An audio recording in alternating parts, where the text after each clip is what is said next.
बातमी नागपूरमधून बघा, माजी गृहमंत्री अनिल देशमुख यांना आता रुग्णालयात आणलेलं आहे।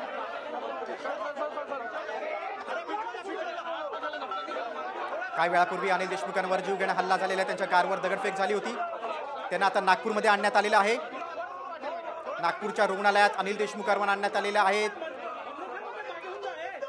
अनिल देशमुखांवर जीवघेणा हल्ला झालेला आहे, त्याच्यात ते गंभीर जखमी झालेले आहेत, त्यांच्या कपाळावर मोठी जखम झालेली आहे। त्यांना आता काही प्राथमिक उपचार हे काटोलमध्ये करण्यात आले आणि त्यानंतर त्यांना आता नागपूरमध्ये आणण्यात आलेले। त्याची दृश्य आपण पाहतोय, काही वेळापूर्वीचीच ही घटना आहे।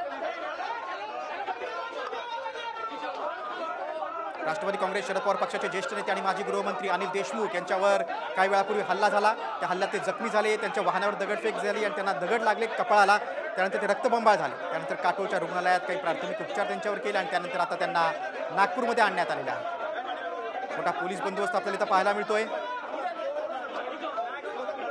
गृहमंत्र्यांच्या जिल्ह्यातच माजी गृहमंत्र्यावर हल्ला झालेला आहे। नागपूरमधील कायदा सुव्यवस्थेवरून आता विरोधकांनी सत्ताधाऱ्यांवर जोरदार हल्लाबोल केलाय। मात्र सगळ्यात गंभीर बाब म्हणजे देशमुखांनी आपल्यावर या हल्ल्याला थेट भाजपला जबाबदार धरलंय। मात्र भाजपच्या नेत्यांनी हे आरोप फेटाळून लावलेले आहेत। काटोलमधील भाजपच्या नेत्यांनी देखील आरोप फेटाळलेले आहेत, त्याशिवाय सुधीर मुनगंटीवार यांनी देखील देशमुखांनी केलेले आरोप फेटाळलेले आहेत। या घटनेचं राजकारण केलं जातंय असं भाजपच्या नेत्यांचं म्हणणं आहे। मात्र महाविकास आघाडीच्या सर्व नेत्यांनी या भ्याड हल्ल्याचा निषेध केलेला आहे आणि नागपूरच्या कायदा व सुव्यवस्थेवर बोट ठेवले। आपण दृश्य बघतोय, ही अनिल देशमुखांना ॲम्ब्युलन्समधून आणण्यात आलेलं आहे। काटोलमधून त्यांना आता नागपूरच्या रुग्णालयात आणण्यात आलेले आहेत, ही दृश्य आहेत। नागपूर जिल्ह्यातील एक सभा आटपून काटोलच्या दिशेने जात असतानाच त्यांच्या वाहनावर हल्ला झाला होता। या हल्ल्यानंतर काटोलमध्ये एका रुग्णालयात त्यांच्यावर प्राथमिक उपचार करण्यात आले आणि त्यानंतर आता आपण बघतोय की त्यांना नागपूरमध्ये आणण्यात आलेलं आहे। देशमुख हे जखमी आहेत, नागपुरातील रुग्णालयात त्यांना दाखल करण्यात आलेलं आहे। मात्र प्रचाराच्या शेवटच्या दिवशीच हा हल्ला झालेला आहे। काटोल मतदारसंघातून अनिल देशमुख यांचे पुत्र सलील देशमुख हे राष्ट्रवादी काँग्रेस शरद पवार पक्षाचे उमेदवार आहेत। त्यांच्यासाठी अनिल देशमुख हे गेल्या काही दिवसांपासून प्रचार करत होते, गावागावात जात होते। असंच एका गावातील प्रचार सभा आटपून काटोलच्या दिशेने परतत असताना त्यांच्या वाहनावर दगडफेक झाली। काही अज्ञात लोकांनी त्यांच्या वाहनावर दगड फेकले आणि त्यातले काही दगड देशमुख यांना लागले आणि ते रक्तबंबाळ झाले।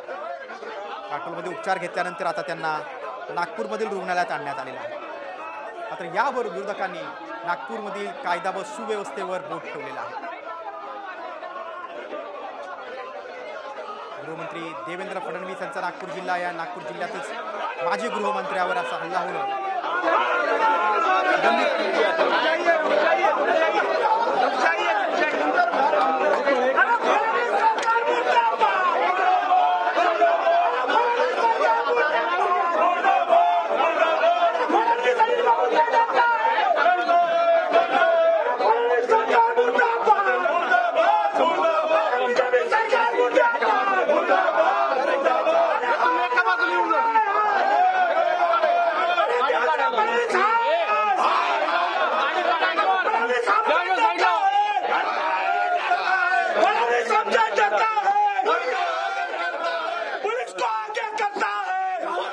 आपण बघतोय की यामुळे देशमुखांचे समर्थक आणि शरद पवार राष्ट्रवादी काँग्रेसचे कार्यकर्ते कमालीचे आक्रमक झालेले आहेत।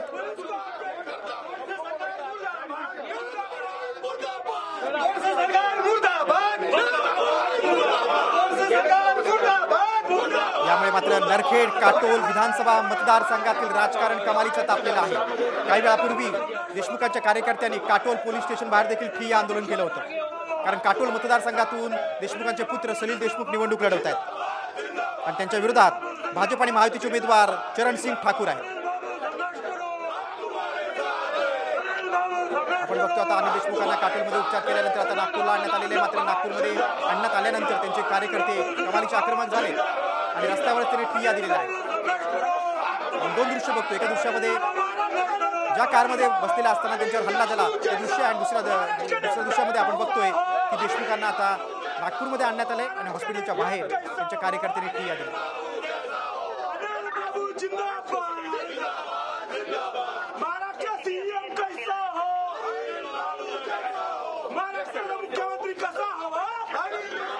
गृहमंत्री देवेंद्र फडणवीस यांच्या जिल्ह्यातच माजी गृहमंत्र्यावर असा हल्ला झाल्यानं, असा भ्याड हल्ला झाल्यानं राजकीय वर्तुळातून संतप्त प्रतिक्रिया उमटत आहे. आणि सर्वात गंभीर बाब म्हणजे हल्ला झाल्यानंतर गाडीतच सलील देशमुख बोलले बीजेपी वाले म्हणजे त्यांनी थेट भाजपवर हल्ला बोल केलेला आहे.